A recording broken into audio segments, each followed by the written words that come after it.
आज मैं जो बताने जा रहा हूं भगवान गौतम बुद्ध की बुद्धिमान व्यक्ति यह 7 बातें किसी को नहीं बताते, कुछ 7 परामर्श।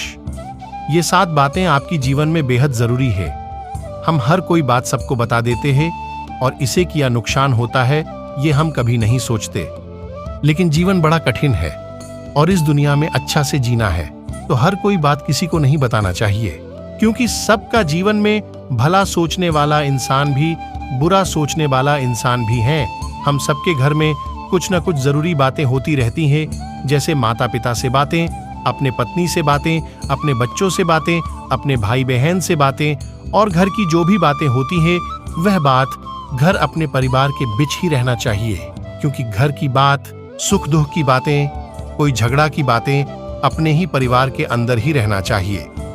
अगर ये सब बातें बाहर किसी को पता चलता है तो वह व्यक्ति इसका बड़ा फायदा उठा सकते हैं। इसलिए हमेशा घर की बातें किसी को नहीं बताना चाहिए।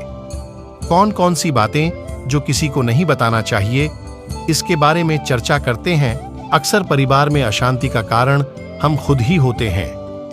हम इस बात को भले ना देख पाए, पर यह असल सत्य है, क्योंकि जाने अनजाने मूर्खता ही अपनी बातें दूसरे को बता देते हैं जो हमें कभी भी नहीं बताना चाहिए, और वही जो जाने अनजाने हमने किसी दूसरे को सामने बता देते हैं वही हमारे दुख के कारण बन जाता है, वही हमारे झगड़े का कारण बन जाता है। और फिर बाद में हमें पछतावा होता है कि मुझे ये बात किसी को बताना नहीं चाहिए था। मेरी गलती की वजह से मैंने जाने अनजाने ये बात सभी को बता दिया। इसलिए आज की जो भगवान बुद्ध की कहानी में आपको सुनाने वाला हूं, उसे सुनने के बाद आपको 7 ऐसी बातें पता चलेगा जो आपको कभी किसी को नहीं बताना है। एक समय की बात है, एक नगर में पिंकू नाम का एक लड़का रहता था। वह लड़का बहुत ही गरीब परिवार से था। कुछ पैसा नहीं था उसके पास, 2 वक्त की दाल रोटी भी बड़ी मुश्किल से उसके नसीब होता था। वह लड़का किसी काम की तलाश में दिन रात खोज करने के बाद भी उसे कोई काम नहीं मिल रहा था। फिर वह लड़का अपनी पत्नी के सामने अपनी सारी परेशानी, सारी समस्या बता दी। उसने अपनी पत्नी को कहा कि मैं जिस जगह भी काम मांगने के लिए जाता हूँ तो हर कोई मुझे ये कहकर काम नहीं देता कि हमारे यहाँ कोई काम की जगह खाली नहीं है। मैं बहुत काम ढूंढा, फिर भी मुझे कोई काम नहीं मिला। मैं काम की तलाश करते करते थक चुका हूँ। मुझे समझ नहीं आ रहा है मैं तुम लोगों का पेट कैसे पलूँ, ये परिवार कैसे चलेगी, अपने बच्चों को कैसे बड़ा करूंगा, और ये चिंता मुझे दिन रात खाए जा रही है। ये सुनकर उसकी पत्नी ने कहा कि तुम एक आदमी के पास सिर्फ एक बार ही काम मांगने के लिए जाते हो, और जब वह काम नहीं देता तो तुम दोबारा नहीं जाते हो। अगर उनसे काम लेना है तो तुम्हें हमदर्दी जतानी होगी, तुम्हें उनसे हमदर्दी हासिल करनी होगी, अपनी गरीबी दिखानी होगी, ताकि वह लोग तुम्हारी मजबूरी देखकर तुम्हें काम पर रख ले। इसलिए शर्म मत करो और उन्हें अपनी मजबूरी बताओ, अपनी गरीबी बताओ, और इसी उपाय से तुम काम पा सकते हो। उसकी पत्नी की बात पिंकू की मस्तिष्क में बैठ गई और अगले दिन वह काम मांगने के लिए उसी सेठ के पास जा पहुंचा जहां पर वह पिछले दिन काम लगने के लिए गया था। लेकिन इस बार उसने हाथ जोड़कर उस सेठ से प्रार्थना की, उससे विनती की कि मैं बहुत गरीब हूं और मेरा परिवार भूखा है, मेरे 2 छोटे छोटे बच्चे हैं, मुझे काम की बहुत जरूरत है। जो कुछ भी पैसा देंगे वह उससे ही संतुष्ट हो जाएगा, पर कृपा करके मुझे आपने यहां पर काम पे रख ले। उसकी ये हालत देखकर उस सेठ ने उसे अपने पास काम पे रख लिया। वह रोज वहां पर काम पर जाने लगा। अंदर ही अंदर वह बहुत खुश था कि उसे काम तो मिला, लेकिन उसे तनख्वाह दूसरे लोगों से कम मिलता था। वही काम जो दूसरे लोगों का ज्यादा तनख्वाह मिल रहा था और पिंकू को कम तनख्वाह मिल रहा था। जब इसके बारे में सेठ से कहा तो सेठ ने कहा कि देखो भाई, तुम्हें काम की जरूरत थी और मैंने तुम्हें काम दिया। मेरा धन्यवाद करने की जगह तुम मुझसे शिकायत कर रहे हो। ये कैसी इंसानियत है, सुनकर पिंकू वहीं पर चुप हो गया। बात कहीं ना कहीं सत्य थी। सेठ ने तो उसे मजबूरी के हिसाब से ही उसे काम दिया था और इसलिए वह उसे अपने अनुसार ही तनख्वाह देता था। लेकिन धीरे धीरे ये बात अपने दोस्तों और अपने रिश्तेदारों को भी बताना शुरू कर दी कि उसका सेठ कैसा आदमी है और उसे कितना तनख्वाह देता था। समय बीतता गया और पिंकू पूरी लगन के साथ अपने काम करता था, लेकिन अब परिस्थितियां बदलने लगी थी। सेठ अब पिंकू से दूसरे लोगों से ज्यादा काम लेता था और उनसे कम तनख्वाह उन्हें देता था। ये बात पिंकू की मन ही मन में बहुत खटकती थी। वह दूसरों से ज्यादा मेहनत कर रहा था और उनसे कम तनख्वाह दे रहा है। इससे उसको अपने आत्मसम्मान को बहुत चोट लगती। अब धीरे धीरे उसका मन अब काम से हटने लगा। उसका मन काम में लगता ही नहीं था। जाहिर सी बात है कि किसका मन लगेगा जहां आदमी को अपने आत्मसम्मान के साथ समझौता करना पड़े। इसलिए जल्द ही उसने अपना काम छोड़ दिया और वह घर पर आकर खाली बैठ गया। अब उसके पास घर का खर्चा चलाने के लिए भी पैसा नहीं बचे, इसलिए वह अपने रिश्तेदारों और अपने दोस्तों से सहायता मांगने शुरू कर दिया। लेकिन उसका दोस्त और उसका रिश्तेदार उसके सामने तो उसे दया की पात्र समझते थे, उसे दिलासा देते थे, लेकिन उसके पीछे उसका मजाक उड़ाते थे। वह कहते थे, कितना बेवकूफ है, सेठ ने इतना काम लिया और बेचारा को पैसा भी नहीं दिया। अरे हम इसको पैसे दे दें तो ये कल हमारा भी पैसा वापस कर पाएगा। इसकी पैसा देने की हालत है, काम तो इसके पास कुछ भी नहीं, पैसा कहां से लाएगा। और इसकी वजह से पिंकू की हालत दिन ब दिन खराब होती जा रही थी। अब वह दिन रात तनाव में रहने लगा। वही दोस्त, वही रिश्तेदार जो उसके अपने होने का दिखावा करते थे, उसे दया का पात्र समझते था। उन्हें उसके ऊपर तरस आ रहा था। सब लोग आकर उसे ज्ञान तो बहुत देते थे, लेकिन कोई भी उसे सहायता नहीं करता था। और अक्सर ऐसा ही होता है, ज्ञान देने वाले तो बहुत मिल जाते हैं, लेकिन मदद करने वाले उंगली पकड़कर, हाथ पकड़कर आगे चलने वाले लोग कहाँ मिलते हैं। एक दिन उसे पता चला कि पड़ोस की गांव में एक बुद्ध भिक्षु आया हुआ है जो बहुत ही ज्ञानी है। पिंकू इतना चिंता में था कि उसे कोई रास्ता ही नजर नहीं आ रहा था। इसलिए जाने अनजाने वह बुद्ध भिक्षु के पास पहुंच जाता है। वह जाकर बुद्ध भिक्षु के पैर में गिरकर रोने लगता है। पिंकू रोते रोते अपनी सारी परिस्थिति बताता है। उन्हें बताता है कि किस तरह उसके सेठ ने उसका फायदा उठाया, लेकिन तुमने अपनी अविवेक के कारण, अपनी मूर्खता के कारण खुद ही अपने रास्ते में कांटे बिछा दिए हो।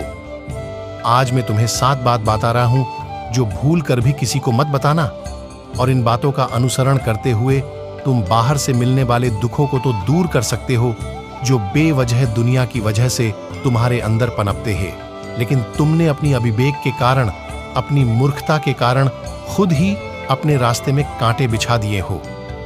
आज मैं तुम्हें 7 बात बता रहा हूं जो भूल कर भी किसी को मत बताना, और इन बातों का अनुसरण करते हुए तुम बाहर से मिलने वाले दुखों को तो दूर कर सकते हो जो बेवजह दुनिया की वजह से तुम्हारे अंदर पनपते हैं।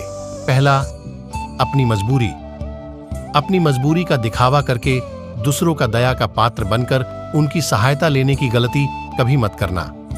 हो सकता है कि आज वह तुम्हारी मजबूरी देखकर तुम्हारी सहायता करते, लेकिन कल वह तुम्हारा फायदा उठाने से भी दोबारा नहीं सोचेगा, और अगर फायदा भी नहीं उठाएगा तो दूसरों के सामने तुम्हारा मजाक बनाने में वह आदमी कभी दोबारा नहीं सोचेगा। दूसरा आदमी आपका फायदा उठाने से दोबारा नहीं सोचेगा, और अगर वह फायदा नहीं भी उठाएगा तो अपनी नजर में तो आपको वह मूर्ख ही समझेगा, बेवकूफ समझेगा, और दूसरों की सामने आपका मजाक तो जरूर बनाएगा। इसलिए अपनी मजबूरी के बारे में किसी को मत बताना। दूसरा, अपनी अतीत की गलतियां और भविष्य की रणनीतियां। जरा सोचो कि अगर हम अपने अतीत की गलतियां किसी दूसरे को बताते हैं तो उसका क्या प्रभाव होगा। वह गलतियां ठीक तो नहीं की जा सकती है, तो उन्हें बताने का क्या जरूरी है। आप अपने अंधेरे पक्ष को खुद दुनिया के सामने बता रहे हो। इससे एक आदमी की नजर में एक चरित्र हो जाओगे, चरित्र, और वह भविष्य में आपको हमेशा उसी नजरों से देखेगा। इसलिए किसी भी आदमी की नजर में आपने चरित्र गठित मत होने दो, और जरा सोचो कि आप व्यर्थ में ही अपनी भविष्य की रणनीति दूसरों के सामने बता रहे हो। जो लोग आपके काम का हिस्सा ही नहीं है, उनके सामने अपनी भविष्य की रणनीति के बारे में ढिंडोरा पीटने की क्या जरूरत। आपकी सहायता तो नहीं करेंगे, लेकिन आपकी भविष्य की रणनीति में बाधा जरूर बन सकते हैं। आप खुद अपनी विवेक का इस्तेमाल करिए और सोचिए कि आपके साथ भी ऐसा हुआ कि आपने अपनी भविष्य की रणनीतियां किसी को बताया हो और वह रणनीति कभी भी कामयाबी ना हुई हो। जरूर हुआ होगा। जरा गौर से सोचिए, याद आएगा। तीसरा, घर की बातें। जो भी हमारे घर के अंदर आपस में बातचीत होती है, हमारे माँ बाप के साथ, हमारी पत्नी के साथ, हमारे बच्चों के साथ, हमारे भाई बहन की बात, वह बातें परिवार ही तक सीमित रहना चाहिए। अगर आप ये बात दुनिया के सामने डिंडोरा पिटते हो तो दूसरों को आपकी घर में घुसने का एक मौका मिल जाता है और वह इसका फायदा उठाने से कभी भी दोबारा नहीं सोचेंगे। वह आपकी परिवार की सदस्य को आपसे दूर करने की कोशिश करेंगे। अक्सर ऐसा होता है, हम समाज में देखते हैं कि हम अपने घर की झगड़े को काम करने के लिए उन झगड़ों को अपने पड़ोसी को और दूसरे रिश्तेदारों को बता देते हैं, लेकिन इससे आपको सहायता कभी नहीं मिली होगी, बल्कि आपके घर की लड़ाई झगड़ा और ज्यादा बढ़ गई होगी। और वह जाहिर है वह बढ़ेंगे। अगर आप अपने माँ बाप की बात दूसरों को बताएंगे तो आपकी माँ बाप को बुरा लगेगा कि हमारे बेटा हमसे बताए बेगार दूसरों को ये बात बता रहा है, इसलिए अपनी घर की बातें और अपनी घर की लड़ाई झगड़ा किसी के सामने मत बताना। चौथा, अपनी आमदनी। आप अपनी आमदनी ना बताने की पीछे किया जरूरी हो सकता है। जरा सोचिए कि आप अपनी आमदनी अपने दोस्तों को बता देते हैं तो जब आपके दोस्तों को जरूरत पड़ेगी तो वो सिर्फ आपको ही याद करेंगे, क्योंकि उनको पता है कि आपकी आमदनी ज्यादा अच्छी है तो आप ही उनकी मदद कर सकते हैं और इसलिए ज्यादा लोग आपसे सहायता मांगेंगे। और जब आप उनकी सहायता नहीं करेंगे तो वे सोचेंगे कि इस आदमी के पास पैसा है, मेरी सहायता कर सकता है, लेकिन यह सहायता कर नहीं रहा है और इसलिए आपकी आमदनी दोनों दोस्तों की बीच एक झगड़े का कारण बन सकता है। कम आमदनी होगी तो लोग मजाक उड़ाएंगे और ज्यादा आमदनी होगी तो लोग आपसे सहायता मांगेंगे, इसलिए आप आपकी आमदनी बताना जरूरी नहीं है। पांचवा, अपनी कमजोरी और अपनी ताकत। अक्सर इंसान को पता नहीं होता है कि उसकी कमजोरी और उसकी ताकत क्या है, लेकिन आपको अपनी कमजोरी और अपनी ताकत पता है तो पहली बात तो आप बहुत ही बुद्धिमान आदमी हैं और दूसरी बात, आपको ये बातें किसी से शेयर नहीं करनी है, क्योंकि अगर आपकी कमजोरी दूसरों को पता चल गई तो आपकी कमजोरी का फायदा उठाएंगे और अगर आपकी ताकत पता चल गई तो ताकत आपकी कमजोरी बन जाएगी, क्योंकि ताकत दूसरे आदमी को पाता है और ताकत की कमजोरी भी ढूंढ ही लेगा। अपनी कमजोरी और अपनी ताकत अपनी पत्नी या आपने पति को भी नहीं बताना चाहिए, क्योंकि इसके बाद आपको घर में हमेशा दब कर रहना पड़ेगा। छठवा, अपने मित्र और अपने शत्रु। आप अगर अपने मित्रों के बारे में अगर दूसरों लोगों को बताएंगे तो वह आपकी मित्र के साथ अपनी घनिष्ठ बनकर आपको धोखा दिलवा सकते हैं, आपकी गहरा मित्र को आपसे दूर करवाने का प्रयास कर सकते हैं। अक्सर आम आदमी ऐसा नहीं करता, लेकिन आपकी दुश्मन ऐसा करने की कोशिश कर सकते हैं और दूसरी तरफ आपकी शत्रु का भी किसी को नहीं पता लगना चाहिए, क्योंकि आज जो आपकी मित्र हैं, अगर कल वह आपका दुश्मन हो गया तो वह आपकी दुश्मन के साथ ही मिलकर आपको परास्त कर सकता है, आपको धोखा दे सकता है। इसलिए अपने सबसे अच्छे दोस्त को भी अपने दुश्मन के बारे में कभी मत बताना। सातवां, दान करना। आप जो दान करते हो तो दान के बारे में भी किसी को नहीं बताना, नहीं तो दान करना व्यर्थ हो जाता है, बेकार हो जाता है। जब आप आपकी दान का डिंडोरा पीटते हो तो तब आप ये जताना चाह रहे हो कि मैं कितना बड़ा दानी पुरुष हूँ, और ये आपके अंदर एक अहंकार निर्मित करेगा। इसीलिए दान गुप्त रूप से किया जाना ही अच्छा होता है और उतना ही फलदायी होता है। जब आपका बयान हाथ दान कर रहा है तो डया हाथ को भी न पता चले कि बयां हाथ दान कर रहा है। ये 7 बातें जो बुद्ध भिक्षु ने जो पिंकू को बताई, इनमें संसार की सभी सिद्धांत छुपे हुए हैं। इन बातों का अनुसरण करते हुए आप अपने घर में सुख शांति बना सकते हैं और घर की झगड़े हमेशा के लिए दूर कर सकते हैं।